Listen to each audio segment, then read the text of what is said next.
পঁচিশে বৈশাখ কবিগুরু রবীন্দ্রনাথ ঠাকুরের জন্মজয়ন্তী পালিত হল রানাঘাটে। শুক্রবার কবিগুরুর মূর্তিতে মাল্যদান করেন মহকুমা তথ্য ও সাংস্কৃতিক দফতরের উদ্যোগে রানাঘাট রবীন্দ্র সার্ধ শতবর্ষ মঞ্চে আয়োজিত হয় রবীন্দ্র জন্মজয়ন্তী। পাশাপাশি এদিন রানাঘাটে মাধ্যমিক পরীক্ষায় কৃতী ছাত্রছাত্রীদের সংবর্ধনা দেন রানাঘাটের মহকুমা শাসক ভরত সিং।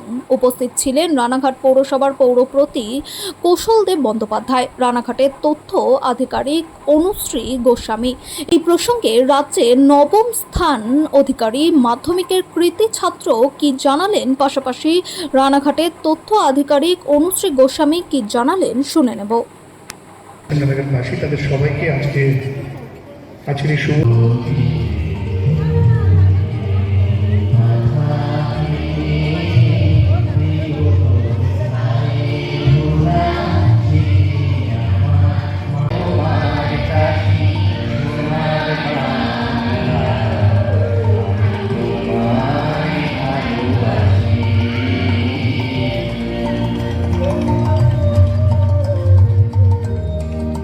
কৌশলদেব বন্দ্যোপাধ্যায় মহাশয়কে উত্তরীয় মাধ্যমে তাকে অভ্যর্থনা জানানো হল নতুন প্রাণের স্পন্দন এই নতুন চারা গাছ, সঙ্গে রবীন্দ্রনাথ ঠাকুরের গল্পগুচ্ছ উপহার হিসেবে।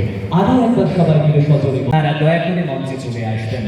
উজ্জয়িনী সরকার ব্রজবালা বালিকা বিদ্যালয়ের ছাত্রী 672 পেয়েছেন।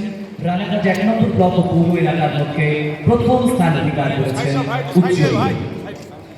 সেই ধর্মের একটা কদর্য রূপ আমরা দেখছি। পায়েলগাঁওতে যে হত্যাকাণ্ড ঘটে গেল কদিন আগে, সেখানেও একটা ধর্মের কদর্য রূপ, মানবীয়তা বিরোধী একটা রূপ আমরা দেখলাম। তার ফলশ্রুতিতে আজকে যে ভারতবর্ষের পাকিস্তানের ওপর গুলিবর্ষণ, আজকে আমরা যে প্রতিশোধ স্পৃহা নিয়ে পাকিস্তানের ওপর ঝাঁপিয়ে পড়েছি।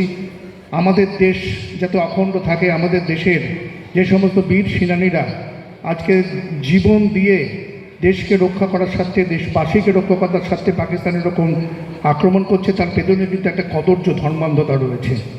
সেই ধর্মান্ধতার বিরুদ্ধে আজকে রবীন্দ্রনাথ বারবার আমাদের সচেতন করেছেন। রবীন্দ্রনাথ সেই ধর্মের বেশে এই মুহূর্তে প্রজ্জ্বল দাস প্রথম অধিকারী রানাঘাট মহকুমায়, Prajjwal Shantipur municipal high school প্রাপ্ত নম্বর 687।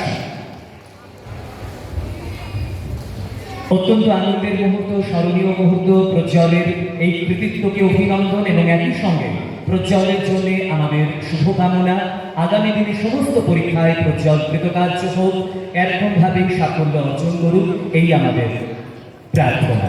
সম্বর্ধনা পেলে কিরকম লাগলো? আমার খুব ভালো লাগলো। ভবিষ্যতে আরও ভালো ফল করে সেদিকে লক্ষ্য রাখছি।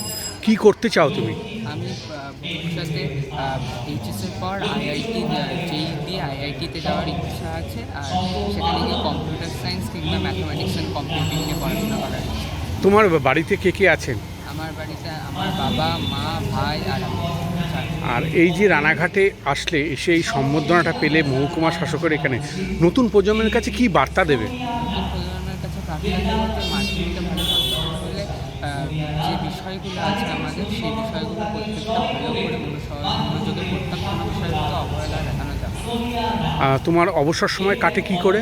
আমি প্রতিদিন খেলাধুলা করেছি, তার পাশাপাশি গল্পের বই পড়া করেছি। কি খেলাধুলো ভালোবাসো?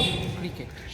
কোন কোন এই যে আইপিএল হচ্ছে বা ইন্ডিয়া টিমের কোন প্লেয়ারকে তোমার ভালো লাগে? রোহিত শর্মা। আর বৈভবের খেলা দেখে কীরকম লাগছে? আমার এখন দেখার অবসর। তো দেখবে তো নিশ্চয়ই, হ্যাঁ, কাগজে তো পড়েছো। হ্যাঁ, কাগজে। সেও তো একটা বাচ্চা ছেলে, হ্যাঁ, সে এত ভালো রান করছে, এগুলো তো শুনেছো, কিরম লাগছে? অবশ্যই ভালো। ভারতের ভবিষ্যতের জন্য এক নতুন খেলোয়াড় আশা করবো, সে আরও ভালো পারফর্ম করবে। কি নাম তোমার? প্রজ্জ্বল দাস। তোমার বাড়ি? শান্তিপুর। শান্তিপুর কোথায়? শান্তিপুর নদিয়া, বাইগাছি পাড়া।